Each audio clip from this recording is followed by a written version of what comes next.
Hey, what's up, everyone? Welcome back to this edition of the GassoCast. We got the full team here: Linda Blue, Tim, myself. Playoff time, fellas. I don't know how we're here, but we're already here. And the last 2 days has not disappointed. I mean, there's buzzer beaters, there's upsets, there's close games, there's back and forth. There's just so much. And Lynn and I, we've been tweeting a lot of chaos involved in UIL playoffs, and we can expect more this Thursday and Friday. But before we get into talking round one, let's get into just some housekeeping things. Our G1 series is almost finalized.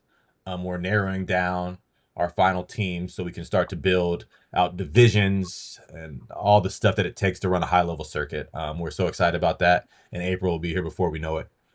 We shut down the Gasso Next Gen Showcase sign-up sheet, and it's only the waiting list now. And I've said this before, that waiting list is a waiting list to get into Nick and Sam's on Valentine's Day here in Dallas. If you know, you know. But I will say this, there's some players that have signed up for Next Gen that are still in playoffs. So get on the waiting list because there will be some drops.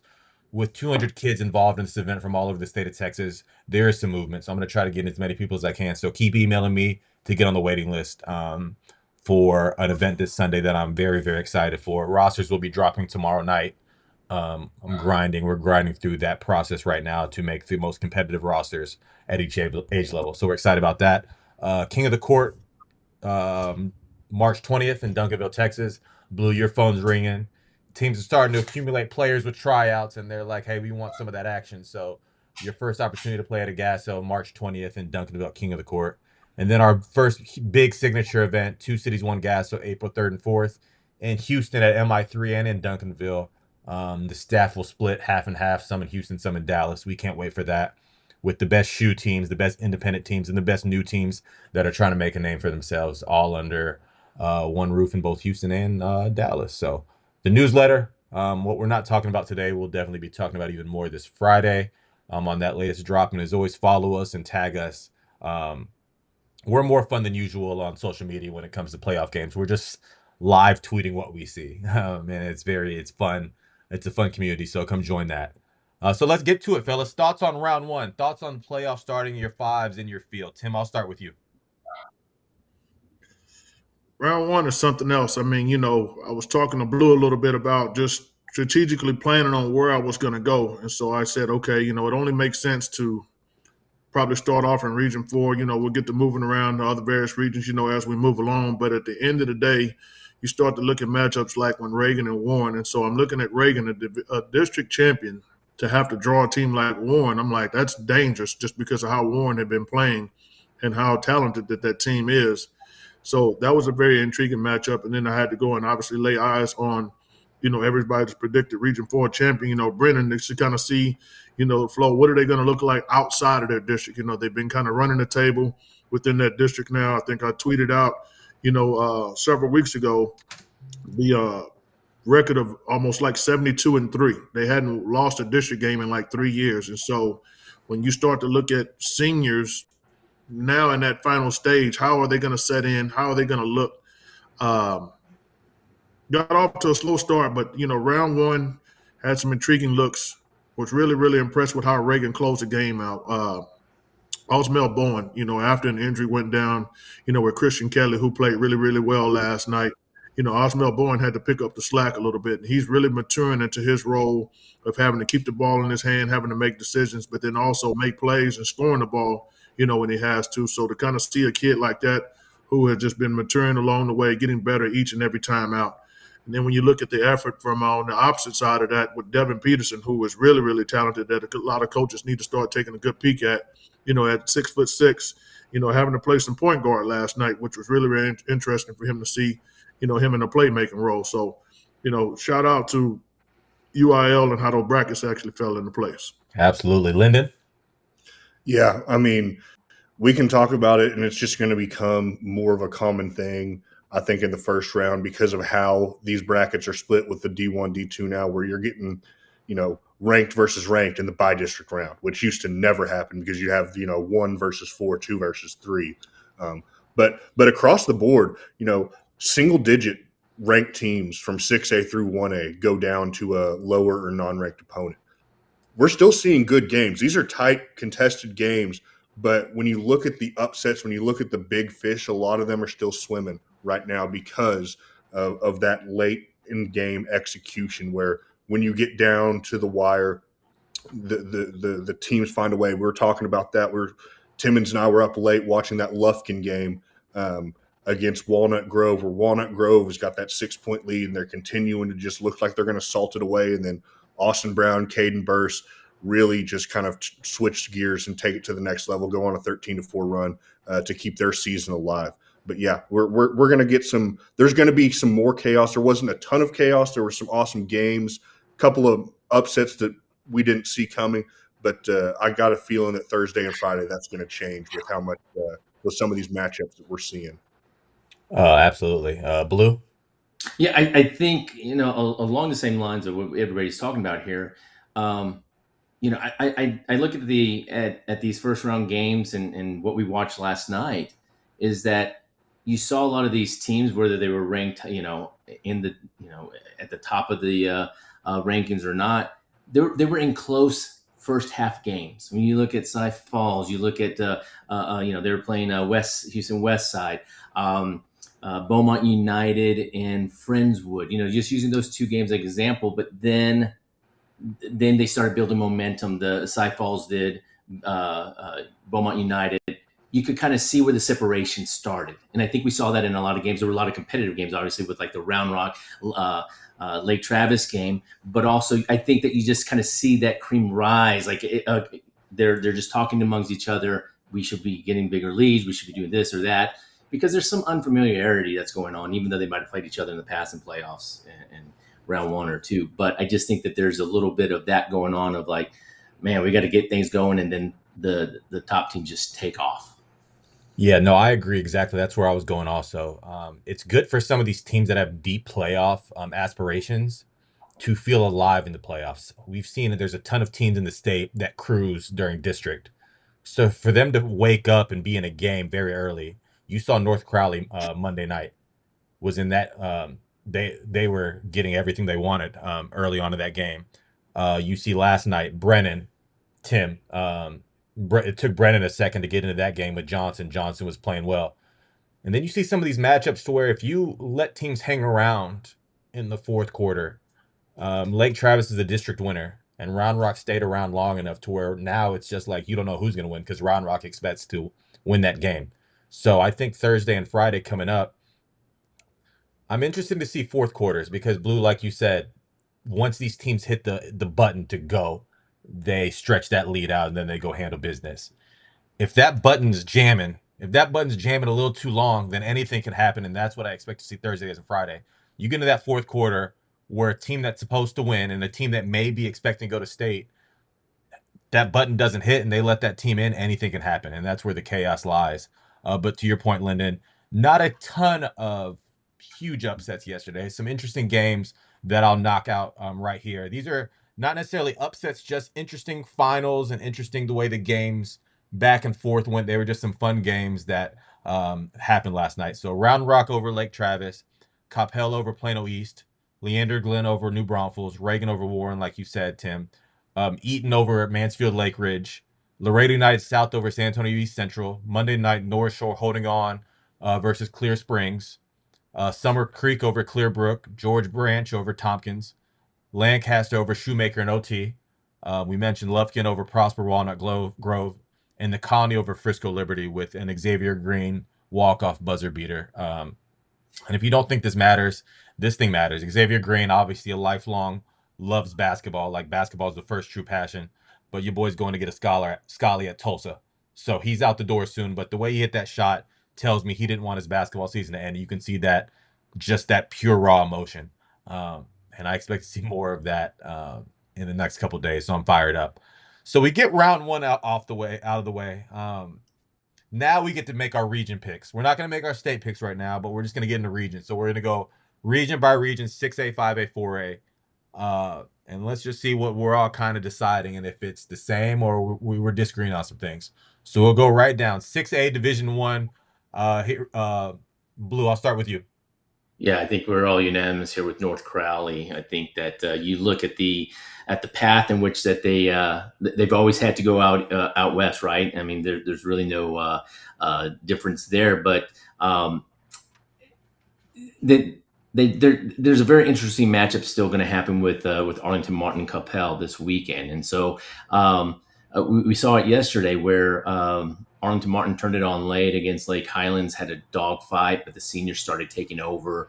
Nyakandi, Reynolds, like they had a motive when they could flip the switch, and I've said all along, probably back in September after watching Arlington Martin, that's a team that could really make some noise. I think that North Crowley Tommy Brackle he's too strong of a coach, just knows how to navigate any type of situation of tournament play, whether it's in season at a weekend tournament down in Pasadena, or especially when you give him time to prepare between games, like we see here. So North Crowley is going to be North Crowley, and I think that they're really going to carry momentum throughout this tournament. Yeah, so we all have North Crowley. Lyndon, do you have any other thoughts on this region? Yeah, I think that we get a very high level game this weekend in South Grand Prairie against Allen. That with how the bracket is basically split, North Crowley's going to get the winner of Coppell and Arlington Martin, like Blue was talking about. But this is the matchup that I'll be keyed into Friday night at Creekview, where the winner of this game will likely draw Eaton, and Eaton, with a big win over Mansfield Lake Ridge, just continues to like they're a team that sneaks up on you, but it always feels like they're 2 or 3 rounds deep in the playoffs. But yeah, North Crowley's still my pick, but it's going to be interesting to see who they're facing in the regional finals coming out of that other half of the bracket. Yeah, I'll finish with if you could just tell me that Allen's penciled in, I don't know for sure that I would just say North Crowley. I like North Crowley's route a little bit better, but these are two teams you're talking about. If we can get North Crowley and Allen, which I'll talk about later, that would be a very, very interesting matchup. Moving on to Region 2. Once again, we all are unanimous.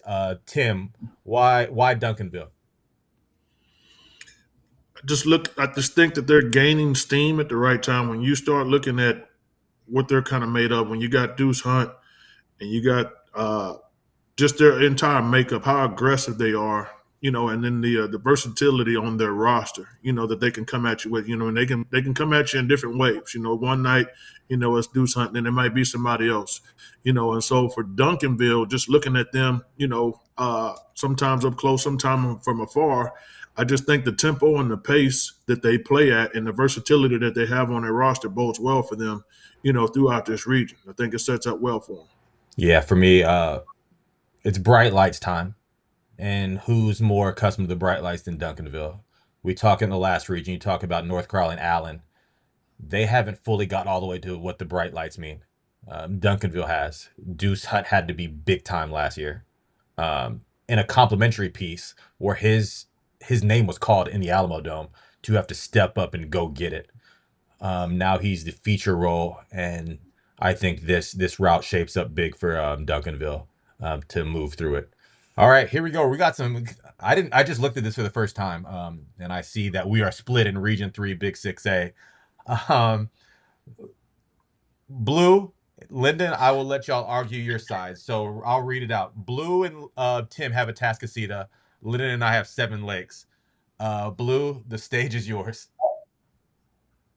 I 1 point separated the two.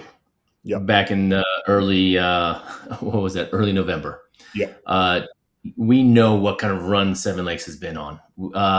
I think here it's one of the things that still sticks out about Atascocita, even though that they've lost more games than Seven Lakes along the way.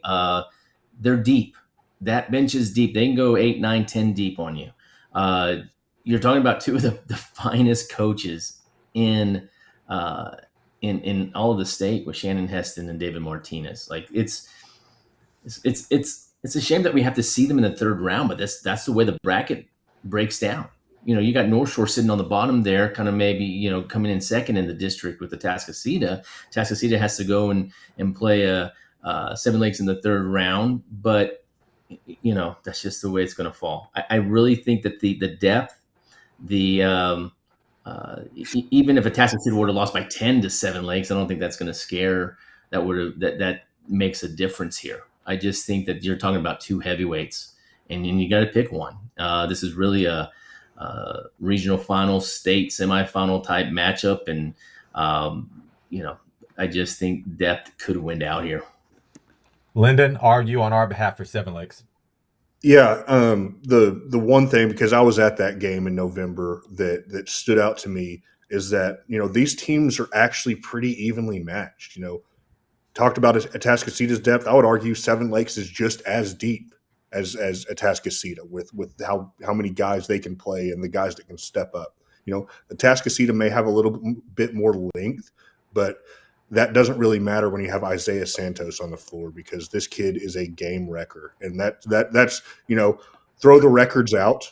If Atascocita was undefeated, Seven Lakes had lost 4 or 5 games, whatever, I think I'd still pick Seven Lakes, because they have somebody who his skill set and his effectiveness and productivity on the court just really doesn't have a peer in high school basketball in Texas right now.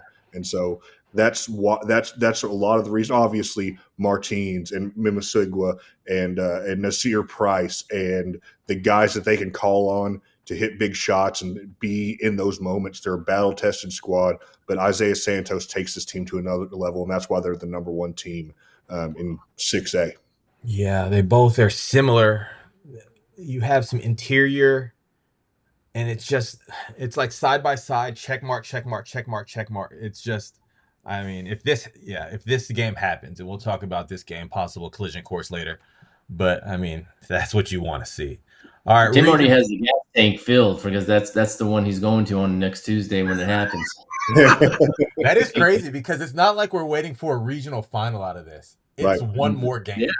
If both teams handle game, like we're talking about next Tuesday, which is a shame in itself, but hey. This is one of the biggest games of the year. Think about that. What One of the is? biggest games of the year in third round of the playoffs. It's Hey, I mean, I was talking to our friend Charles Ament before we got on, and we're talking about the prep work that goes into all of this on his side, and we got into the big school, small school discussion, and it's just like, okay, this is our second year. It is what it is, but I think that's the flip side to all of this. We get this kind of energy, we get this kind of talking points earlier in the bracket, then instead of having to wait. And you know what? They both, I guarantee you, both David and Shannon will sit here and go, "Hey, we got a game on Friday, guys, that we need to win." that is true. That's one thing that's fun. That's going to happen. We both have to win. So That's the one thing I love about our GassoCast, because shout out to everybody watching. We have a good amount of viewers because we're talking playoff basketball and everybody's into it. But there's coaches that we're picking against that are like, we'll show you. And we're also picking teams that are like, please stop talking about us. We just want to focus one game at a time. But that's what we do. We get to tell stories, and we get to get excited about what the future may look like. Region 4, we're unanimously on Brennan. I'll say this: if Brennan and Steele get to a matchup, Brennan should be glad they started off slow yesterday, but I don't know if they want to start slow against a team like Steele. But that's what we talk about. If you're trying to make a deep playoff run, get all that weird stuff out of the way, and because you don't want to play with a team like Steele that has so many talented athletes that can run and gun and score in a hurry. But we all have Brennan coming out of Region 4. Any thoughts further, Tim? It's tough for Brennan in a sense, because I kind of alluded to it early on when we started talking about him. When you have the expectation that everybody has placed on them, and rightfully so, very talented roster. They have Delano coming back.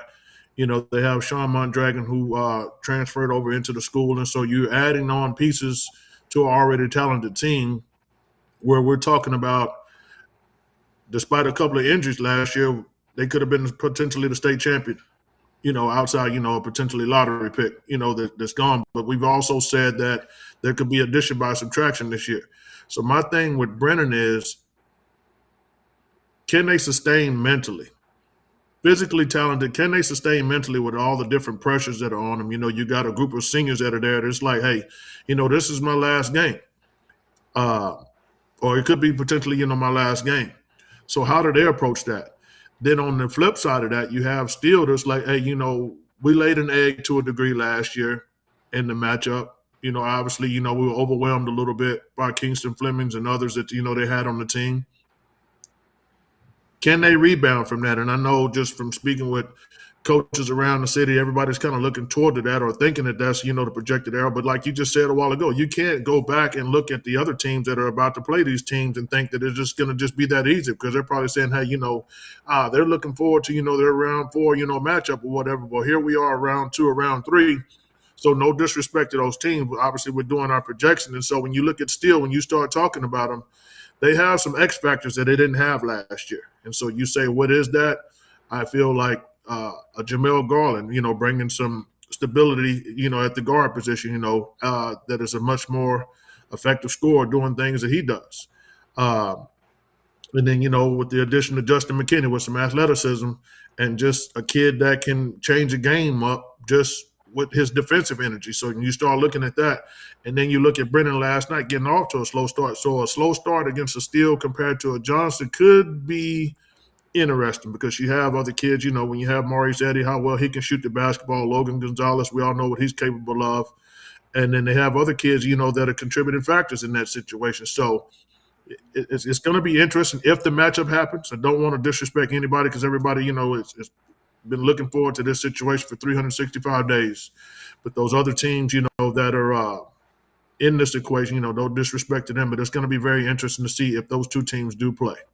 Yeah. Hey, what's going to be interesting is Friday night, Michael. I think you and Lyndon can both speak on this. We saw Round Rock yesterday, scrappy. Oh, yeah. They're going to be playing Brennan. I don't think Cody Cowgill is sitting down right now watching that film going, oh my gosh, this is going to, we're going to get deep into our bench and we're going to empty it out really early. No, I think that we saw some fight. We saw some urgency. We saw a little bit different attitude on that court against Lake Travis. And so it's Brendan should win Friday night, but I think there's slow starts can't really happen. You've got to be prepared and just go attack and be the Brendan Bear that everybody wants to see, not in regionals, but here they have to just take that mentality and plug it in on for Friday. To your point, Kyle Gill calls a timeout last night when he saw his team struggling, and they did come out with a different mindset. He looked and saw kind of what the Johnson game plan was. And to your point, he kind of got after those guys a little bit, and the energy was really different after that point. I think they probably came back with 3 or 4 consecutive dunks, and it was just lobs. Yep. Lobs. And you have Jacob Padilla diving on the floor for loose balls, coming down, making plays. And that's the other factor that I didn't mention. When you have Jacob Padilla playing with a lot more confidence in the playoffs, for me, it's always about those X factors. You're going to have your stars. You're going to have your Donovan Christens. You're going to have your Isaiah Wards. It's about those Jacob Padillas. It's about those other guys after teams scout you so well. Who's going to be that other guy that kind of defies a scouting report and all of a sudden now has you thinking like, dang, we got to change some stuff up now. So when Mike was talking about earlier about something that's just jamming up, we can't get over that hump. It's that X factor that's going to have to get you over those humps. Who has the best X factor? Yep, absolutely. So let's run down 6A D1 for those just tuning in. We all are on North Crowley in Region 1.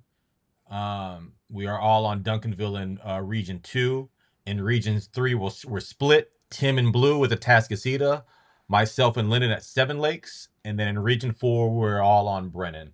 All right, let's move into 6A Division 2. Region 1, Blue, myself, and Tim are all on Little Elm.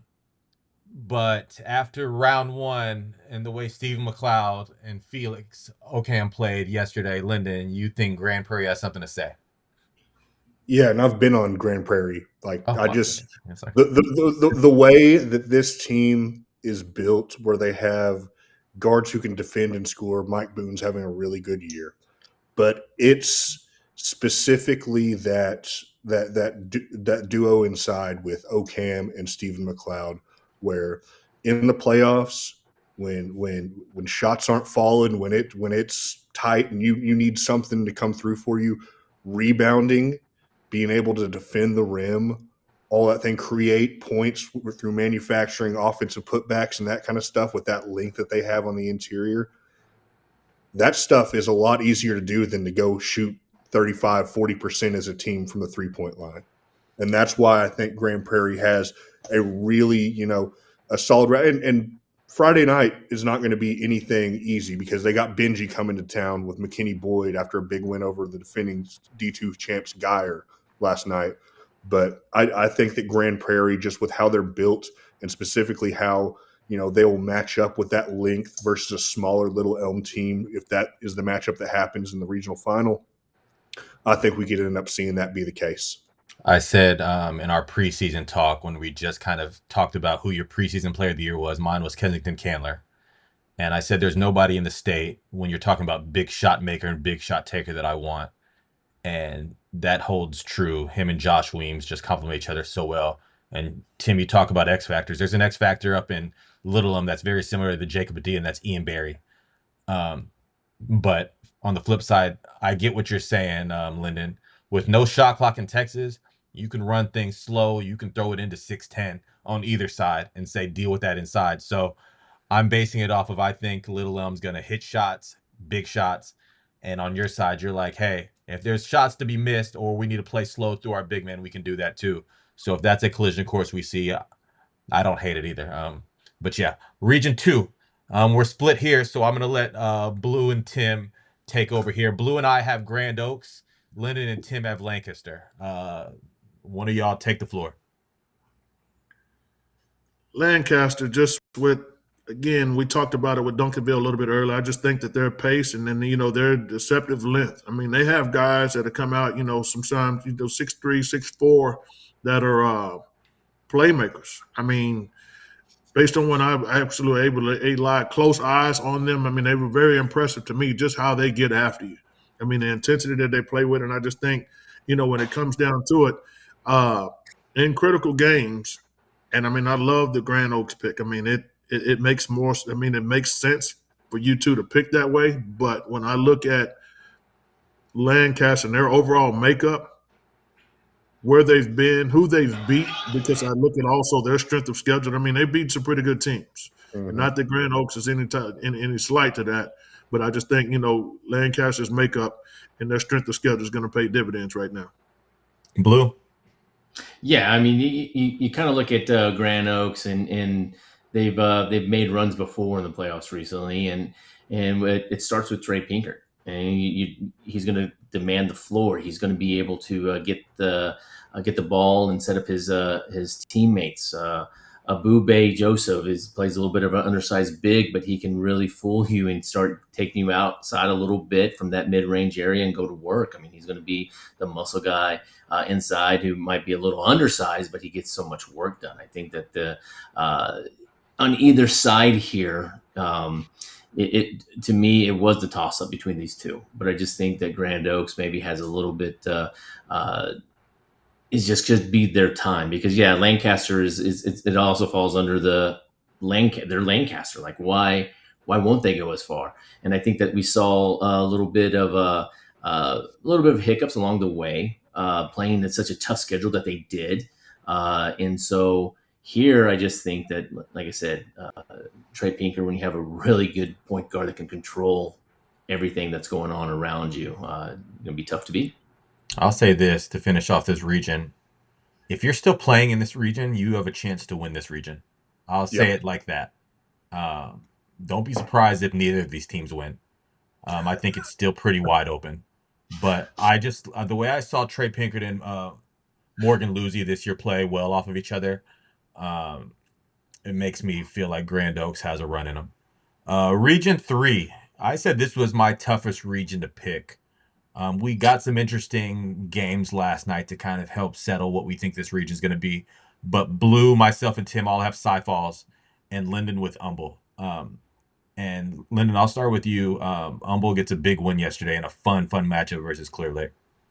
Yeah, and this was my hardest region to pick as well, because when you look up and down, let's face it, there's 8 teams left in this thing that could all win the region. Absolutely. Because there's no slouches left. There's a lot of good teams, a lot of really good players here. But I'm going with Humble. Every time I've watched them this year, they're so, like, their ability to defend, make the opposing offense uncomfortable, and just score it. Doesn't matter where it's coming, whether it's Jay Lincoln or Kobe Lacey or Deterrick Buckner, whoever it is. They're able to make life tough. And now you filter out the D1 teams. They're not going to have to go up against, the North Shores, the Atascocitas anymore. They're gonna it's an more even playing field. But yeah, when you look up and down, like you got Houston Heights against Jordan on Friday, Shadow Creek, Summer Creek Friday, George Ranch, Dawson was really impressive in their first round win over Clements. This is truly one of the most even level playing fields left in any of these regions that we're going to see. Yeah, I think really I picked Cy Falls just because when you look at brackets in years past, you always see their name and you see Richard Flores getting that team deep. You've seen them make it to state, but that's also just based off name and what you've done in the program history. But there's some really live dogs. You know how much I love that Houston Heights team. But then you see the Shadow Creeks. That's a big name. You see Summer Creek, what Moore is doing down there. You're like, I don't really know. But that's part of the beauty of why I said this is the toughest region for me to pick in this 6A Division II. But anything could happen, and I'm excited to see this thing shape up. Because no matter what, whoever's representing Region 3 is going to be a hard out when you talk about getting to the state semifinal and beyond. And, All and right, I fellas, think when you look at Cy Falls and you look at for example Daniel Payton, he was not a Cy Falls guy. He moved in. I believe he moved in from Tennessee. Yep. And he bought into the program. And what about all the guys that have been there? They're very young group, but just think of how he has taken to this program and digested everything. And we're talking about them possibly being a regional finalist, winning region, their region. So that says a lot for everybody that's already on the team that has been going through that program with Richard Flores. And I think that's something that weighed on my mind a little bit, and so, but yeah, when you look at these 8, I'm looking at these 8 teams right now. I mean, Katy Jordan we thought they weren't even going to make the playoffs at one point. We're talking about, they're not going to go. And they're in the second round against, that's really a good game though, because against Arlington Heights, because Houston Heights, because of the young the young players and prospects that are going to be in that game. Golly, that's a good region. Region 4. I don't even know where to start with this one. We got some Judson, we got some Austin Westlake. Blue just doesn't pick anybody. Well, and I'll explain why. I think a little bit of this is also we have a Westlake Harlan game coming up on Friday too. I kind of weasel my way out of this. Yes, I'm going to pencil in Judson because I think that they have enough athleticism. They have enough perimeter defense, along with their scoring from. I think O'Neal got hurt yesterday, but I'm sure he'll be fine with O'Neal and Bowen and just. It should just be really interesting as we get to this second round, which I think, Tim, are you going to that game? The Harlan Westlake? Yes. Yeah. So that's why I kind of didn't put it on paper, but you have to look to see here that there's a lot that's going to happen just in round 2 that's going to dictate a lot of what's going to be in the future. I think that Judson should kind of go down their own path here as they're playing La Jolla, I believe. They're going from Del Rio to playing La Jolla. La Jolla, I don't even know if they even have a winning record this year overall. They might be like 15-16 or something like that. So that really helps Judson in kind of saving legs, being able to go hopefully deep on their bench in order to save some minutes here and there for guys as they get down the stretch. And then here's Westlake and Harlan having to battle it out. And so that second round matchup could take a little air out of somebody. Yeah. So you have O'Connor and Vandegrift that are sitting right there. So, before we kind of jump the gun and say that's true, Judson's so fast or whatever, because of O'Connor's makeup, because of Vandy's experience in their makeup, it's a dangerous game for both of those teams as they have to see each other, and then potentially Judson has to see the winner of that. So those are dangerous games. Although Judson beat O'Connor early in the year, I just think it's kind of one of those dangerous games in a sense to where now, okay, I saw what Judson did to us the first time, so now you have a couple of days of preparation to probably get prepared for that. Although it's a little bit different when you start having to go and try to compare, one of your athletes to a Jamari Bowen or a Jalen Red Crittenden or a JT Thomas, or different players that that Judson has and they're stable. So it could be very difficult in terms of preparation. So we can't just jump the gun on that. Although I do, and as I pick Judson, in the region, with some of the things that you touched on, just their defensive makeup. First and foremost, they get stops, and it's an intentional deal. Coach Cantu does a really good job of taking certain things away from you. So he does put pressure on the ball, but he also has a way of taking away your first and second options. So if you and I go back to it, it's almost going to become a cliche in terms of your X factor. You have to have additional guys to be able to beat Judson, and I just feel like the way that they're made up, the way that they play their playing style, the way that they can score the ball on the opposite end. They're getting productive play. You mentioned O'Neal, but, he's probably due to come back. But at the same time, they have other guys. And there's sometimes guys that you're not even counting on just because that's kind of how Coach Cantu kind of scripts it up a little bit for them. So that's a very interesting region 4, but I do have Judson coming out. Won't pick who I'm picking on Tuesday. We won't put that out there on air just yet, but we've kind of talked about that behind the scenes a little bit. But it'll be interesting to kind of see how that plays out. Yeah, I looked at if Judson and Westlake play each other. I looked at what team had enough to throw at the best prospect and the best player in the region. That's Bo Ogden, and I think you can throw a lot of different guys defensively from Judson. So that's kind of where I was looking at that and how competitive their district was this year for Judson, as was Westlake. But Tim, you make a good point. That O'Connor Vandergrift winner, that's a thorn. That's a thorn coming in a matchup if Judson's able to win Friday night.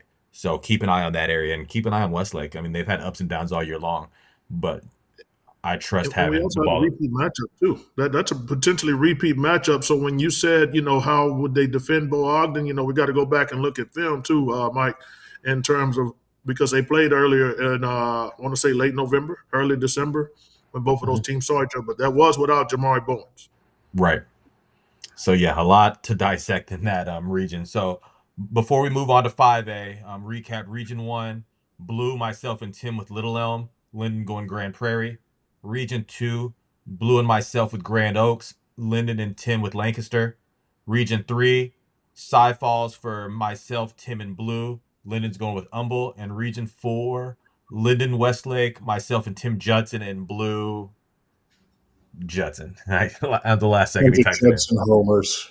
Y'all are worse than the Lufkin broadcast. Oh, Oh my God. I was watching the film last night. Give me The a break. Whataburger free throw line. Shout out to Yeah. Lufkin. Yeah. And speaking of 5A, let's go into 5A, Division 1, Region 1. Okay, we are almost all split on this, depending on what Linden does. Blue, kick us off with your Region 1 pick. Hey, you know what? I went outside the box here. I mean, by the time that we're dissecting all of these and looking at, the 6A Division 2 is like one of the deepest classes of teams that we could try to even dissect here. So you know what? Region 1, I went Amarillo. Not because I don't like anybody else, but you know what? Here I went outside the box a little bit because, you know what? Not a lot of people have probably even talked about Amarillo. Jason Pillion, the head coach there, that's the way he likes it because he's a stubborn coach. And I love stubborn coaches because he's going to go out there and play the kind of game that he is going to be efficient with his team, working through the offense. That's going to go through Jax Richards, 6'5". He can take the pitch handoff. He can work it from that elbow extended. They're going to just create easy baskets for themselves through the offense. Defensively, they're going to play you nose to nose. They're going to go get rebounds, try to push it up on the court. And if they don't, we're just going to set up and make you work on defense. I think that's a lot of the strategy that's very simple, but very hard to prepare for when you don't see it consistently as a team. Because when you look when y'all break down the rest of this this region here and who y'all pick, I think that it's kind of hard. It's hard when you're going to talk about these other guys and what could happen, and then especially with Denton. Can Denton even get to the point where they have to beat Birdville for a third straight time? Yeah, I'll hop in here real quick before y'all talk. I'm going Birdville, and I just simply think they're pissed. They're pissed at Denton. They're pissed at Beaumont Westbrook last year at State. They're just pissed. I mean, Avery Webb's dunking on kids. Sawyer Dawson and Avery Webb are direct reflections of coaching as well. So they're two other coaches on the floor, and they're what I call super seniors. They've seen so much. They've been through so much. They've been in biggest games you can be in, being at State last year. They have just so much just built up aggression. I think that when you talk about Blue, a chance to run through this region and see Denton again. Those are two seniors that I like the ball in their hands for a run. Tim, on the other side of that, you talk Denton. Long, active. When you start looking at Ethan Sheets and the body of work that young man has, I just think it's their time. When you start looking at it, when you start talking about Birdville, being, one that's been able to get over the hump, you got to look at the thorns that Denton has had to deal with over the last couple of years. And so I just feel like it's their time. They've kind of endured a little bit over that particular time. Ethan Sheets, is a double machine, in that region. He's very tough to deal with in the inside, but then also has the ability to do what he can do on the outside. I just think they'll have enough this year, in a close ball game in that sense. And Lyndon, moving on to you, one of the reasons why I picked Birdville was because I just wasn't sure on the other side of the bracket in this region, and you're going to touch on a matchup this Friday that makes me nervous. Go ahead. Yeah, it's Timberview and Denton. I mean, if there's one thing, like Denton with their length, how well they rebound, how well they defend and put pressure on other teams, that's their calling card. But Timberview's kind of built to handle that with their guards and how tough they are. Denton's going to outsize them, but with Jonathan Williams, with the kids that Timberview has that can step up and make big shots. We watched that win they had over Summit that kind of proved that, hey, we can do this too. We can win a big, prime time level game. I just think that the winner of this game has the easier path. And the one team I will say that's still on the top side that can't be looked over is Amarillo Tascosa. They won that Amarillo district or tied for it, I guess, technically, and won the coin flip. But that's a team that if anybody's going to knock Birdville out before the regional final game, I would look to Tascosa to be that team. Yeah, that's going to be an interesting game coming up. Moving to Region 2, we all are on Frisco Heritage. They've looked like possibly the best team in the state all season long. Once again, they have a bad taste in their mouth on how their season finished. And they have two super seniors that might be harder to deal with than anybody in the whole state, regardless of classification, in Bryson Howard and Cam Lomax. Any quick thoughts before we move on from this? Yeah. Region? I mean, you're looking at two, like you said, super seniors. These are Lomax is averaging almost 25 points a game. Bryson at 23. Like you can't. I don't know if you can stop both of them. And they're shooting over. Bryson's, what is he, about 55% here? Lomax 54% from the field. Like those are some big numbers. So what does that tell you? They're not just settling for outside shots. They're getting into the basket. They're working in transition. They're scoring in transition. And there's just so much going on with that team that you have to stop their speed. You have to stop their quickness. And I think that is obviously easier said than done because looking at it right on paper and looking at it on film, it matches. And it's like you said, they're ready to take that next step here, that leap, Michael. Yeah. The one thing that I would add to that is like we talk about it a lot. 5A Region 2, one of the toughest regions in the state. You look at their potential path, they beat Highland Park last night. They got Melissa coming up. Then it'd be Red Oak. Then Lufkin, Frisco, Reedy, whoever comes out of that other side of the bracket. Then you're talking about the Region 1 champion. This could be an all-time, one of the toughest roads to state.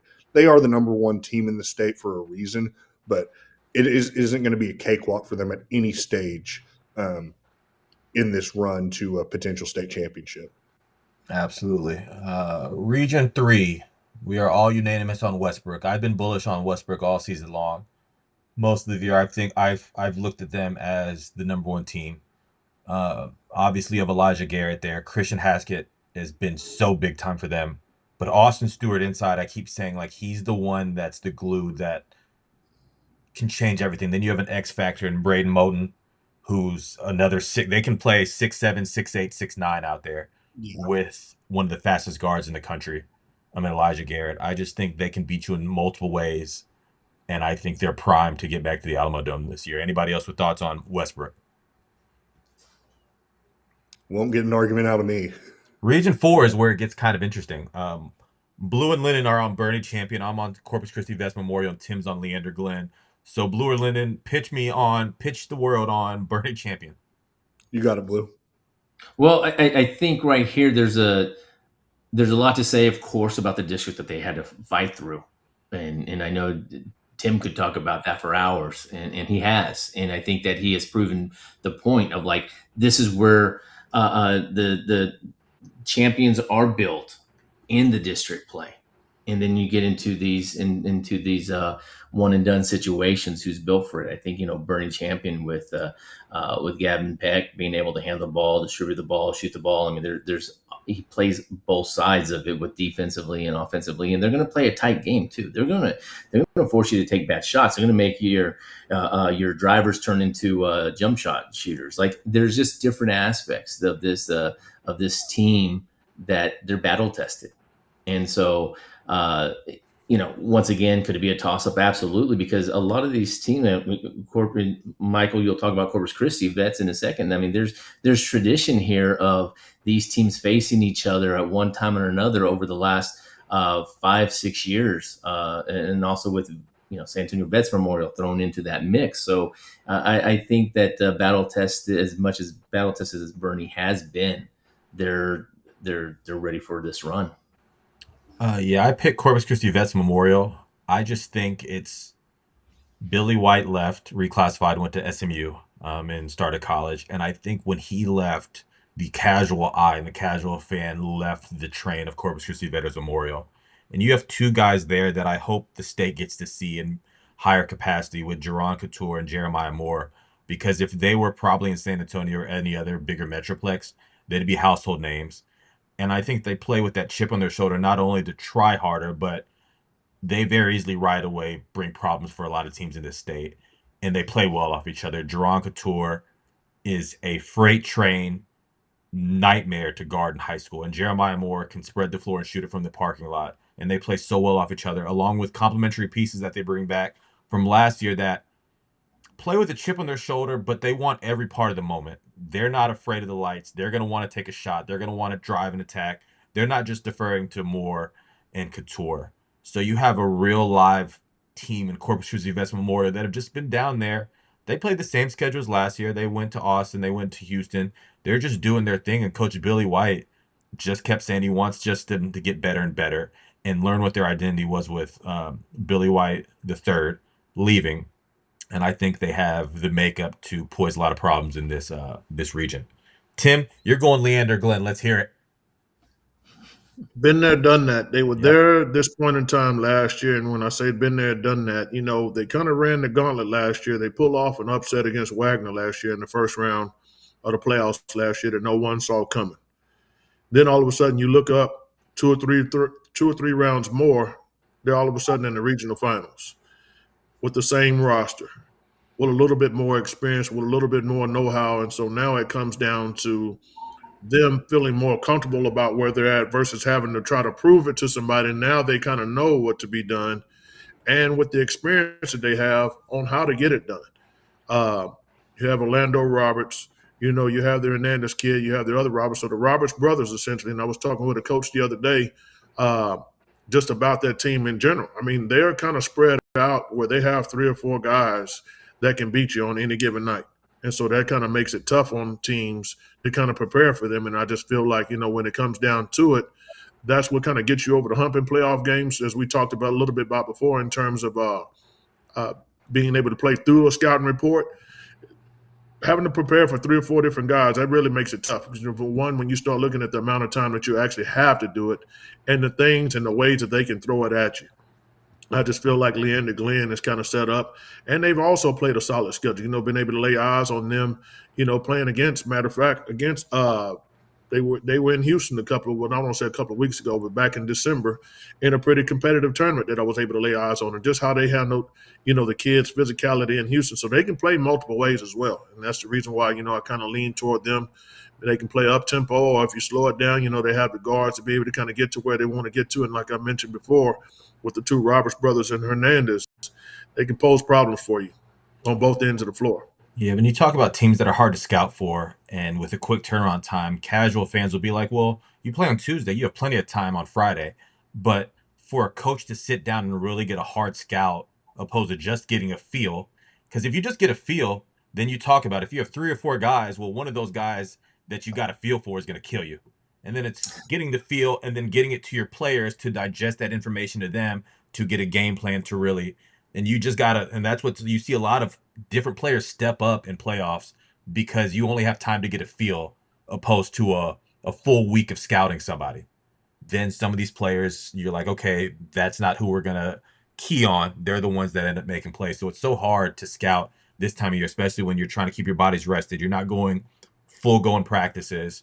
One of the days is a travel. Like there's just so much to get involved. So it's so hard to scout when you have 3 or 4 dudes that can go make a real impact. So to recap on 5A D1, Region 1, Blue with Amarillo, I'm Birdville, Tim's Denton, Linden, Timberview Denton winner is kind of where we're feeling. And I'll take that. Second round, you're picking the winner of a second round matchup. I'm fine with that. Region 2, we're all on Frisco Heritage. They're just playing like one of the best teams in the state, regardless of classification this year.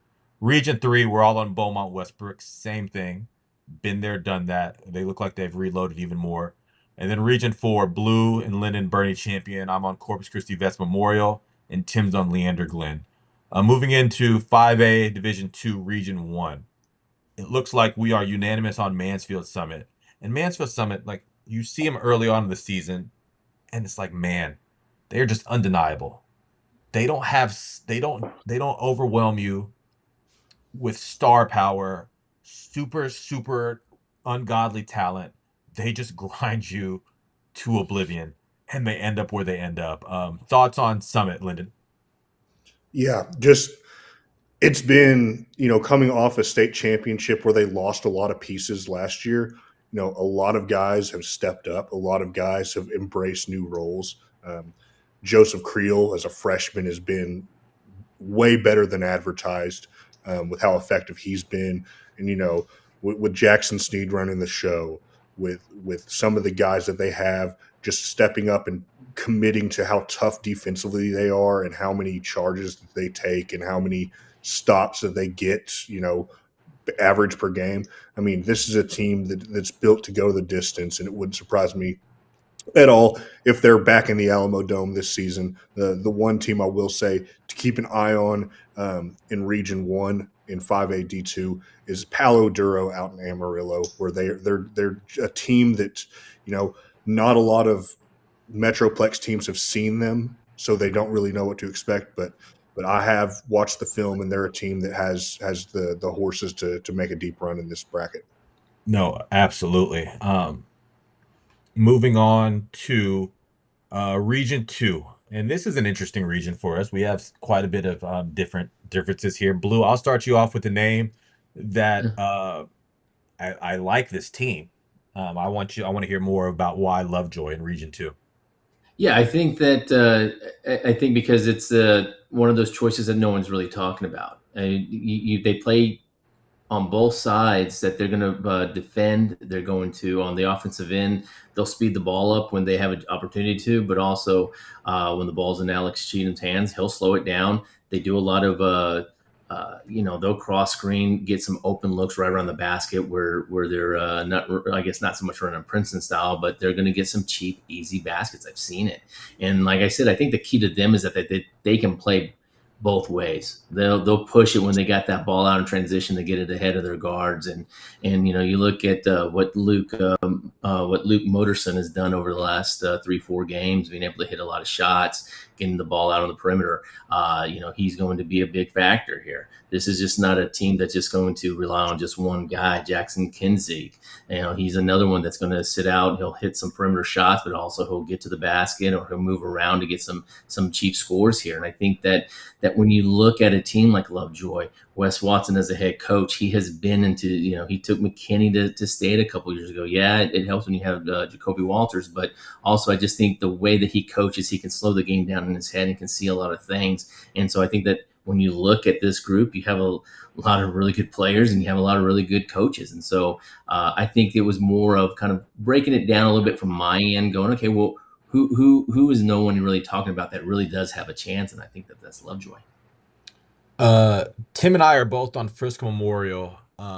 Lyndon, you're on Anna, and that's this Friday's matchup in second round. Because of that, I put in parentheses on mine that this was the hardest region for me to pick. Yeah. Because of that matchup right there. I see what you see, but talk more about Anna.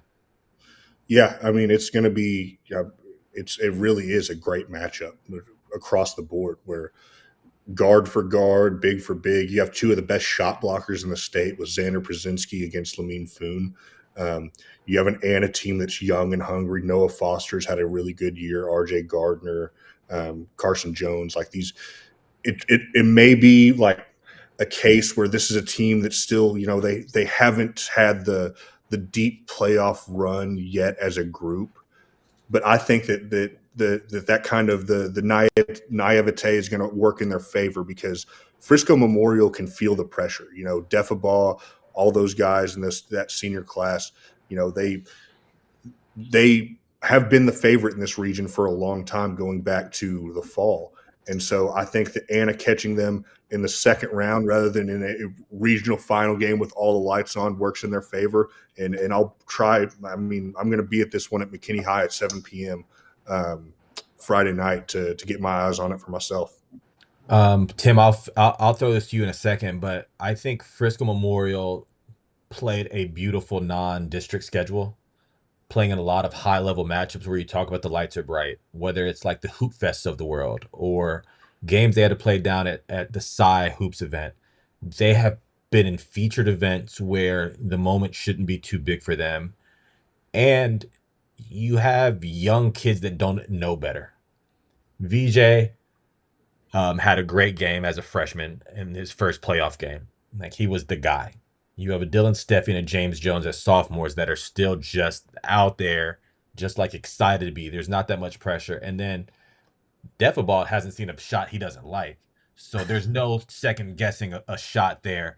And then we like Xander Brzezinski so much because he just plays with that motor 94 to 94.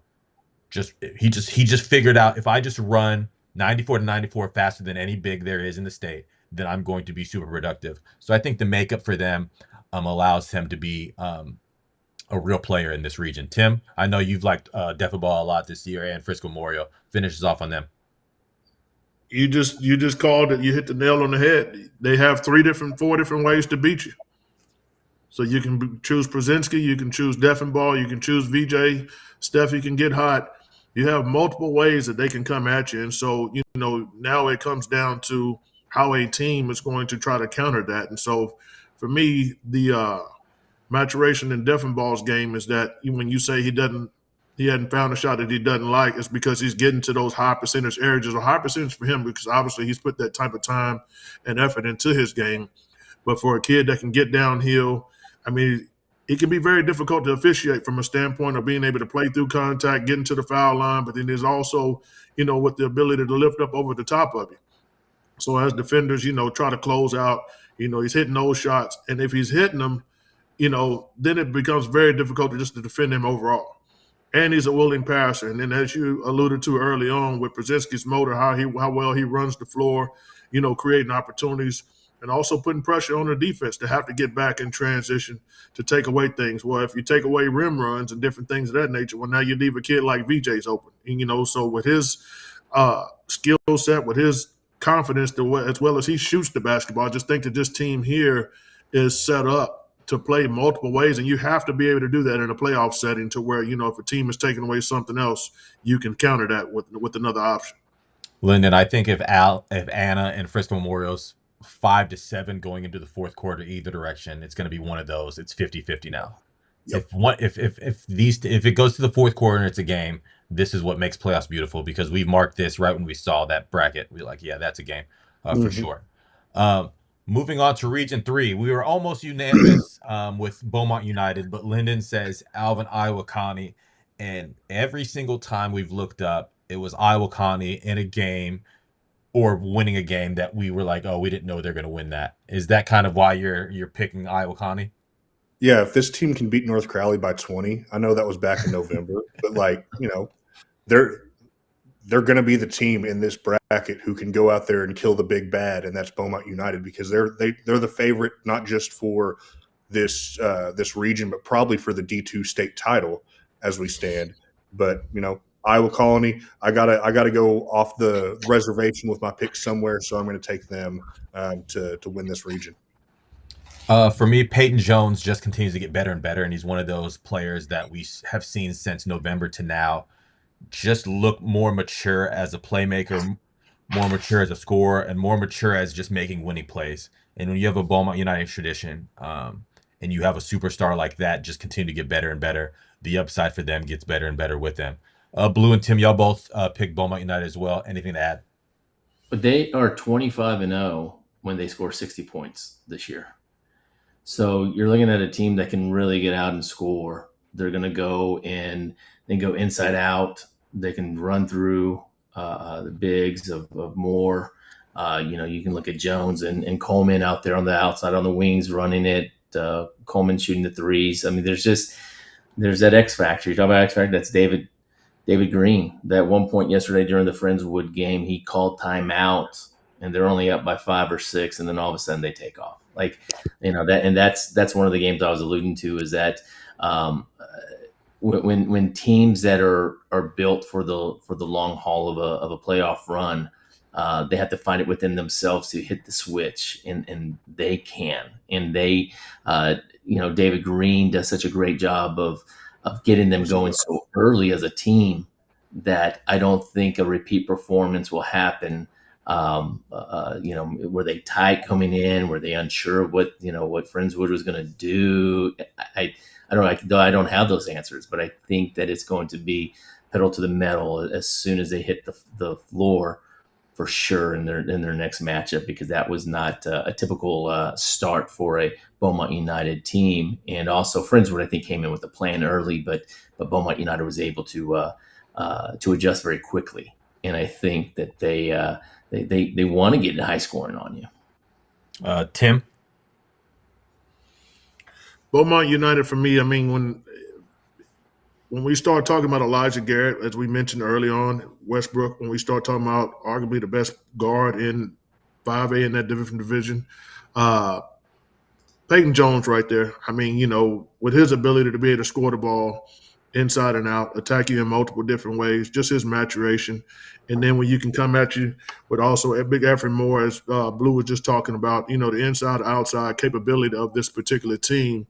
Again, a team that can play multiple ways and is not one-dimensional. And then, again, you have that guy that has won several state championships in David Green on the sideline. Blue just touched on that one as well. I mean, and that was a great point from his perspective, just being able to see it from a different lens.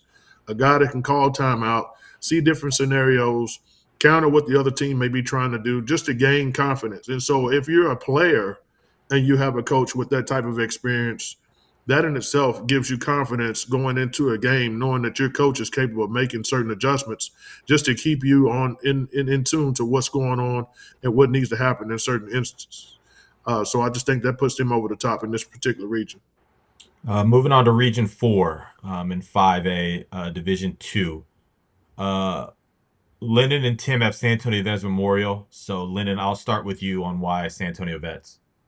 Yeah, and you reference it all the time, a team that has the GPS of how to get to the Alamo Dome logged in. That Vets is that team where they made it, 3 years ago? and have the continuity with the same coaching staff. With Coach Perez, does such a good job. But like this team has length. They've proven it with that district we talked about with 26-5A. It's not going to change just because they're in D2 instead of D1. You know, they're still battle tested as anybody in South Texas, where, you know, with the size inside, with their guards stepping up in the way that they can play, with Dorn, with DJ Jordan and some of the guys they have out there, this is a team that I just trust to be able to win when it gets close in some of these games. And they got a decent route. They're going to have some challenges on the way, but I think that this is a team that just the familiarity and the success that they've had is just going to translate as they continue to play in the playoffs. Tim, you want to follow up on why Vets? They've gained confidence along the way. You know, when they first came in, you know, they had quite a few seniors graduate from last year's team. And then when we start talking about what Lyndon mentioned early on, you know, a couple of years ago, they make it to the state tournament. So it's been a process in terms of guys getting acclimated to what Coach Perez expects, what they're going to do in certain scenarios. They're that group right now, and I think that they've kind of been there from a staff standpoint. They've been there, they've been done that, and they're molding those guys along the way. And then if we talked about it from a district standpoint, we're talking about a district that had 3 or 4 capable playoff teams that's on the outside looking in that they had to beat. And so I think, you know, their body of work speaks loud. You know, you got a kid like DJ Jordan who knocks down shots, but then they're also a capable defender. I think he probably leads the area in charges. And so when you start looking at a kid that can lock you down and also hit big shots and deliver the ball when they need to, I just think the arrow is set up right for them, you know, to potentially win the region. Blue, before I talk Alamo Heights, I think you need to go and talk about 36-0 McAllen. Why but a bet against them at this point, right? I mean, this is such an accomplishment at 36-0 during the regular season, 16-0 during district play. If they can run the table, they'll head into the state finals at 41 and 0 losses. I think that they need to be considered right here because, you know, you talk about winning, you talk about confidence. I think that they don't feel like they have the target on their back, and so they can play a little loose. I think that's good when you go into a playoff game. I think, you know, when you look at their star players, when you look at they have 3 guys in double digits averaging points there, and it starts with DeAndre Canada, who's getting 16 and a half points a game. Then you look at their 3-point ability with Judah Rios at 36%, Jalen Gilmore 37%, Dylan Gonzalez 36%. Like they're going to win. They're maybe it's a kind of stereotypical type of like, yeah, guys from the Valley, they're going to want to play fast, they want to hit the quick shot, but they're going to try to beat you up along the way. You just don't go 36-0, 37-0 on accident. There's a team component here. There's a chemistry. There's something brewing. That you know, we talk about the lightning in the bottle effect. Like some people can just go on a run, and it's you at the end of the day. Sometimes you scratch your head and you go, "How do they do that?" Look at Plano East a couple years ago, and then that was 6A. Like how can you go and run the table like that? So you have to look at McAllen as a real threat, as somebody that's going to go deep in this playoff. Though they will have a tough opponent. I mean, if they can get by Corpus Christi Ray, which I think they will, then you're facing a possible Alamo Heights. Speaking of Alamo Heights, good segue there. I'm picking Alamo Heights in this region. And then after the win last night against Cedar Park, it made me feel even more excited to pick them. I think they're a team, and there's a lot of teams in playoffs that are so excited to get out of their district to see something new because they just battle every night. But Alamo Heights, I saw them live this year against Austin Westlake, and they're rough, nasty customers that can play real ball, and they're versatile. You have Alex Elliott, who is playing probably his best basketball of the season right now, along with a William Whittingstall, who is a big game shot maker. Jack Brewer, I hate to do the whole, he's the son of a coach, but he plays like it. He's athletic, he can shoot it, but he also cuts without the ball better than a lot of players in the state of Texas. And then you have coming off the bench a kid like Harrison Taylor, who I really like, that just completes the makeup of this team. You have a sophomore guard with Luke Chancellor, and I like when young guards get into situations to play on big stages that want the moment. They're super talented, and they don't know any better, like we talked about with like a Dylan Steffi of the world. These young guards just come in and they want to be a part of the moment because they're excited. They don't have that wear and tear of battle tested. Oh, this is what happened when we lost playoffs back to back to back these 3 years. They don't know any better. They're just coming in ready to hoop. Um, and I think this Alamo Heights team, battle tested from the district, has the makeup, I think, to win this region. But I think it's a wide open region for sure. But that will do it today for the Gasso cast. Cool. We're going to do foray on our newsletter as far as collision course matchups, where we're probably looking a little too far ahead, but some dream matchups that we know not only us are looking at, but the fans of basketball are looking at as well. But like you said, Tim, we're not looking ahead and disregarding the teams that they have to beat to get there. It's playoffs. Everybody's Yeah. the favorite to win, in my opinion. Yeah. Everybody's the favorite going into a game until you lose, and that's how you have to look at it. But we appreciate everybody rocking with us. A ton of viewers. We're up to over 400 live viewers right now. We appreciate y'all rocking with the brand. And I always say this in playoffs: just go win, regardless if we pick you or pick against you. Just go win, because if you win, we're going to talk about you even more. But until next time, big newsletter for us this week, and good luck to all the teams still in it, and hell of a season to the teams that got knocked out in the first round. Don't let any of your success go unnoticed. Hell of a season to y'all, and we'll see y'all next week. Later.